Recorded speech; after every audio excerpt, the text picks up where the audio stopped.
to replicate a machine like a car costs a lot of money, but to replicate a DVD or electronic media, virtual media, doesn't cost anything.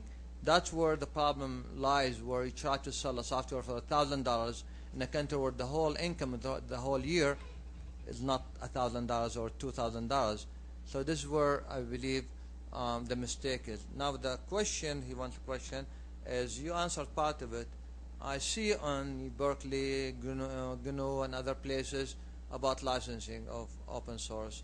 And how can you build commercial products around open source and sell the commercial without selling the components of the software? Am I obliged or to put back everything I make around it as open source, like Google did with Street View when they took the OpenCV, for example? Thank you. All right. The question about how do you do business models, I'm sure, is not just going to be limited to just me. Because indeed there's a lot of different ways that businesses have very cleverly figured out how to make money, and in fact the gentleman to my left can probably give quite a bit on this. Let me quickly respond to the question on patent. I'm getting whoever's managing the mixing, I'm getting a little echo here.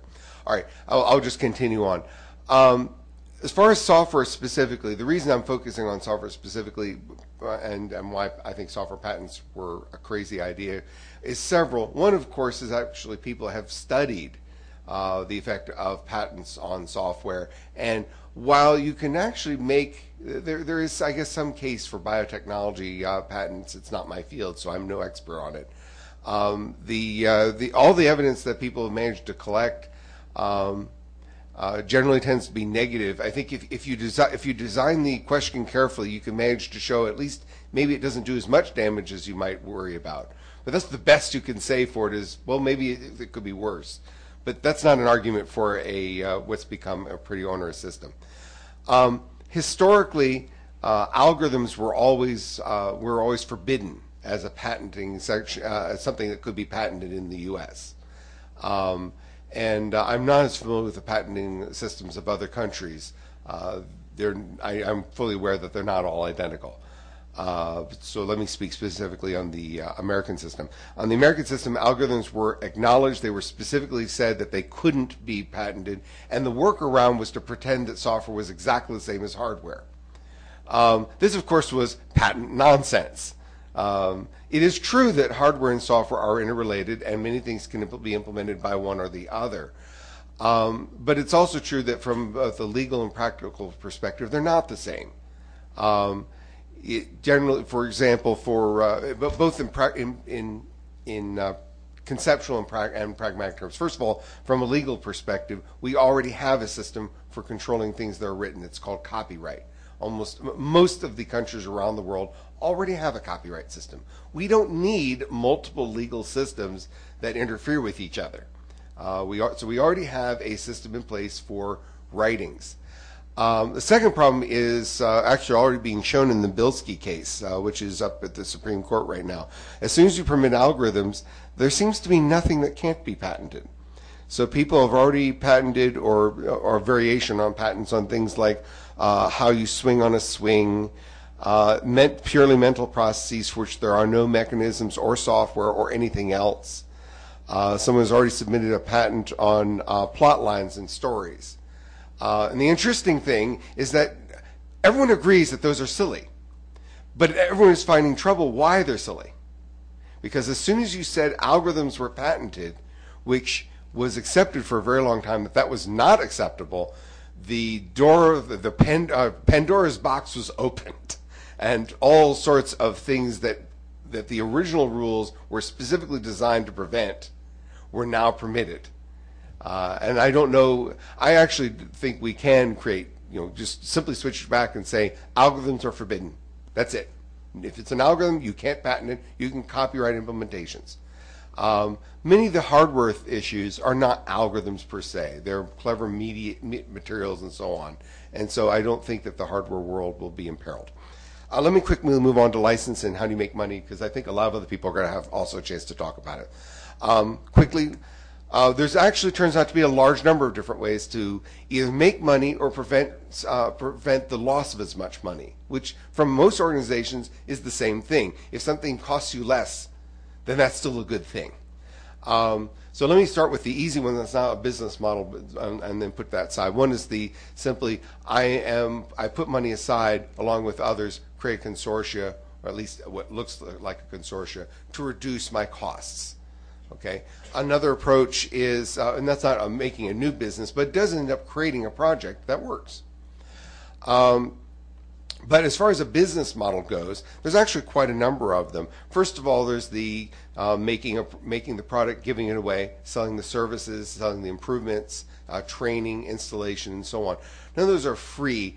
I understand why the Free Software Foundation likes the word free for freedom. What I found is very few people in English understand that. What they assume you mean is no cost, which is absolutely not what they mean.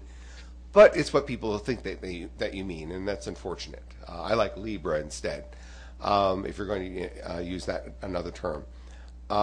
So from a perspective of a customer, this is wonderful because they can try out the product. It tends to be less expensive. They can work on it. From the point of view of the business, they can get they may not get as much control, but it costs them less to make it and maintain it, and therefore, from the point of view of profitability, which is the only thing that matters in a business is profitability, it turns out you can often make a better case, which was not at all obvious 20 years ago, but is far more obvious now. Let's see. There's another approach actually also for a lot that some businesses use, which is commoditizing your complements, which is I sell something. This other thing is something you need in order for me to sell you this other thing. Therefore, I'm going to try to make this other thing as cheap as possible. A variant, well, I would call it a variant, although many people call it a different model, would be I sell this core product and then you buy the little extensions on it. I think you've mentioned that. That's certainly not unusual at all. There are many other business models, but the short answer is that lots of people have been very creative and saying, well, how can I provide these freedoms and still make a going business of it? And a lot of people have managed to find ways to do that. I'd like to open up to the other panel, and I'll bet the person to my left wants to talk. So why don't we let him? Okay, thanks for the lead, and I think we actually have some other question coming up. So it's really how to make money is really broad topic. The best I can say with the limited time remaining is that I have some writings on my website. It's dirkriele.com. And it talks about the commercial open business models that are out there, and I'm trying to be comprehensive, so very different ways, some of which they've talked about already.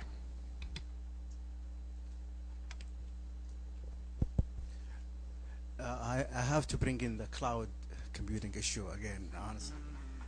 This is something really, I'll be honest with you, I'm more concerned about it happening in this part of the world than back in the States, in countries where policies are regulated and people have to comply with license. Let me quickly give you a glimpse. Koha is originated, it's an integrated library system. It was originated in New Zealand, and then when things started to go big, they moved to the States. LibLime is a company in the state.